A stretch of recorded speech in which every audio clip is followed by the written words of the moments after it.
Hi friends जय जगन्नाथ। आज हूँ दक्षिणायन संक्रांति। दक्षिणायन संक्रांति में कौन सब कम कर मैंने वीडियोटी फास्ट लास्ट पर्यटन देखिले जानीपर। बर्तमान फास्ट मुझे खीरी बसई देती देखु। आग चाउल टी भाजीदेली पानी देकी तो प्रेसर बसईदेली। प्रेसर निहाती 12% होगलापर डेक्ची को ढाली देकी काजू आ क्षीर अमूल सब पकई देकी बसी देख हो सारा देखिए केते टेस्टी से हो।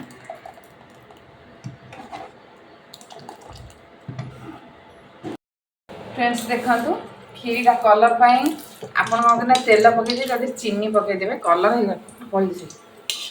होगला आधे ढालीदे खीरी दिए एबे होगला खीरी कलरफुल। देखते समस्ते केमती मो खीरीटा किसी शिखी नी कि एमती शिखीगले लोक हाथ चाटी खाऊँ। हाँ सला हाय फ्रेंड्स देखु बर्तमान चाउल पकईदेली तादेह नड़िया हलदी लुण तेजपत्र सब पकईदेली पानी देखिए देदेवे देदेली 1.5 माणा 1.5 गला पानी देती पानी देकी बसईदे गोटे हुइसिल ये हो। फ्रेंड्स देखो प्रेसर बसई सारापर मापिक पानी दे देते देखते सुंदर हो जाए। किंतु आज समस्त पेट खराब एकाटिया मु खाइबी मो शाशु शशुर बोधे खाइबे कहीं काढ़ुची जान आम माँ छुआ खाइबू सब बिना चीनी वाला एम सब खाइबे चीनी पूरे पूरे से अलग करदे मीठा खिचड़ी आम सादा खिचड़ी।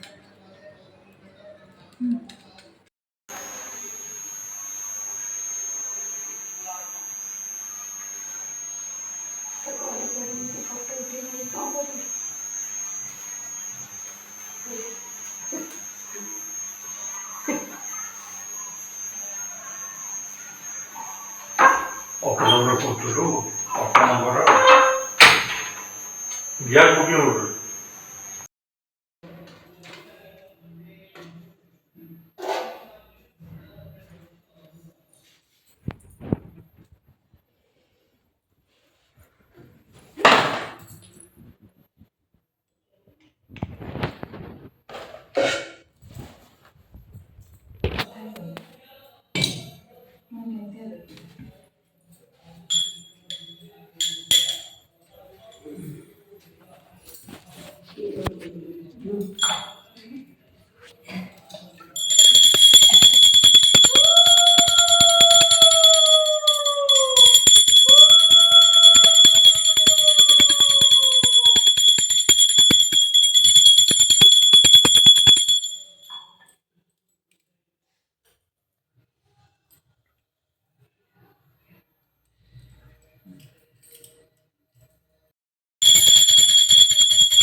हाय फ्रेंड्स नमस्कार जय जगन्नाथ हैप्पी दक्षिणायन संक्रांति। फ्रेंड्स आज दक्षिणा संक्रांति रे प्राय लोकों घरे दक्षिणी कपाट पूजा हुए तो यहाँ परंपरा भी रही आसी। कहीं मो बाप घरे सब ना किंतु मोर एठी अच्छी तो से मु ए पूजाटी को करे। तो जितेबाला ए पूजार विधि है कौन ना खीरी खेचेड़ी डालमा आओ पिठा भजा एमती पूजा हुए। तो ये पूजा सरला तो समस्ते भोग भी पाती। आज हूँ दक्षिणायन संक्रांति यही दिनटा को सूर्यदेव दक्षिणायन गति आरंभ हुए बोली हिंदू परंपरा रे अछि। यही आध्यात्मिक भाव रे अत्यंत पवित्र और यहीटा हूँ पवित्र समय। यही दिन सकाळु स्नान करी सूर्यदेव को जल अर्पण करने उचित बोली आमर माने ये सब कले आमको दिन जाक भल शुभ हुए।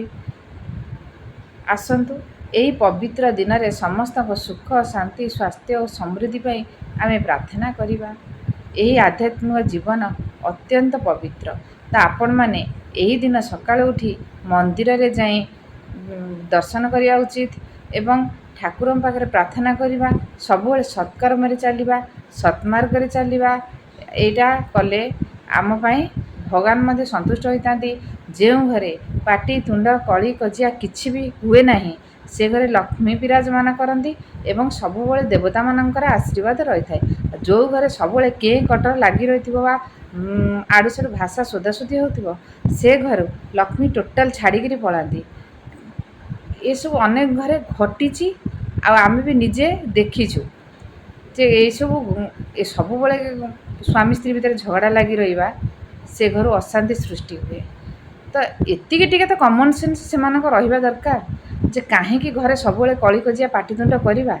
ଆଉ ଯେଉଁମାନେ ମୂର୍ଖ ସେଇମାନେ ହିଁ ଘରେ ପାଟିତୁଣ୍ଡ କରନ୍ତି ଏବଂ କଳି କଜିଆ ସୃଷ୍ଟି ହୁଏ। ତ ମୁଁ କାହିଁକି ଆଜି ସେମାନଙ୍କ ନାଁ ନେବାକୁ ମୁଁ ଚାହୁଁନି। କାହା ଘରେ ସବୁବେଳେ ପାଟିତୁଣ୍ଡ ଲାଗୁଛି ମୁଁ ସେଇଟା କହିବାକୁ ଚାହୁଁନି। ଯିଏ ଭିଡ଼ିଓ ଦେଖୁଥିବ ସିଏ ବୁଝି ସାରିଥିବ ଯେ କାହା ଘରେ ଏମିତି ସବୁବେଳେ କେଁ କଟର ଲାଗି ରହୁଛି। କିନ୍ତୁ ମୋର ଠାକୁରଙ୍କ ପାଖରେ ମୋର ବିନମ୍ର ଅନୁରୋଧ ଯେ ଆପଣମାନେ କେବେ ପାଟିତୁଣ୍ଡ କରନ୍ତୁ ନାହିଁ। ସେଇ ଖାଇବାଟା ଖାଇବେ, ସବୁବେଳେ ଅଶାନ୍ତି ଭିତରେ ଖାଇବାଟା ଅପେକ୍ଷା ଖାଲି ଶାଗ ପଖାଳ ଟିକେ ଖାଇକିରି ଯଦି ସାରା ଜୀବନ ଆମେ କଟେଇଦେବା ତାହେଲେ ସୁଖ ଶାନ୍ତିରେ କଟିବା। ଆମ ଘରେ କେବେ ବି ପାଟିତୁଣ୍ଡ ଝଗଡ଼ାଝାଟି ଲାଗେନି। ଯେଝା କାମ ଯେଝା ସବୁ କରିକିରି ଯିଏ ଯେଉଁ ବାଟେ ସବୁ ପଳାନ୍ତି। ତେଣୁ ଆମ ଘର ଭଳିଆ ଏତେ ଶାନ୍ତି ସୁଖ ମୁଁ ପ୍ରାୟ ଭାବୁଛି ଏମିତି କାହା ଘରେ ବି ନଥିବ। କିନ୍ତୁ ମୁଁ ଠାକୁରଙ୍କୁ ଡାକୁଛି ସମସ୍ତଙ୍କ ଘରେ ଭଲରେ ଚଳ। ଆଉ ଜାଣି ଶୁଣିକିରି ମୂର୍ଖ ଭଳିଆ ରୋଲ୍ କରି ଯଦି ଏଭଳି କଳି କଜିଆ ଝଗଡ଼ାଝାଟିରେ ଏମିତି କଟେଇବା, ଆଜି ଗୋଟେ ଏଡ଼େ ବଡ଼ ଦିନ ସଂକ୍ରାନ୍ତି, ଯଦି ଆଜି ଘରେ ପାଟିତୁଣ୍ଡ ଲାଗିବ ତ କେଉଁ ଠାକୁର ଆପଣ ତମେ ଯେତେ ସଂକ୍ରାନ୍ତି ପୂଜା ଘରେ କରୁଥା, ବ୍ରାହ୍ମଣକୁ ଡାକି ଯେତେ ଖାଇବାକୁ ଦିଅ, ଘରେ ପୂଜା କର, କିଛି ଲାଭ ନାହିଁ। ଆଗ ନିଜେ ଭଲରେ ରୁହ, ଶାଶୁ ଶ୍ୱଶୁରଙ୍କୁ ସେବା କର, ସବୁବେଳ ପାଇଁ ଝଗଡ଼ାଝାଟିରୁ ନିବୃତ୍ତ ରୁହ, ତାହେଲେ ଭଲରେ ଚଳିବ। ମୋ କଥାଟି ଯଦି କାହାକୁ ଖରାପ ଲାଗୁଥାଏ ତାହେଲେ ମୋର କିଛି କହିବାର ନାହିଁ। ଆଉ ଯଦି କାହାକୁ ଭଲ ଲାଗିଲା ତାହେଲେ ନିଶ୍ଚିତ କମେଣ୍ଟ ଦେବେ। ରହୁଛି, ଧନ୍ୟବାଦ।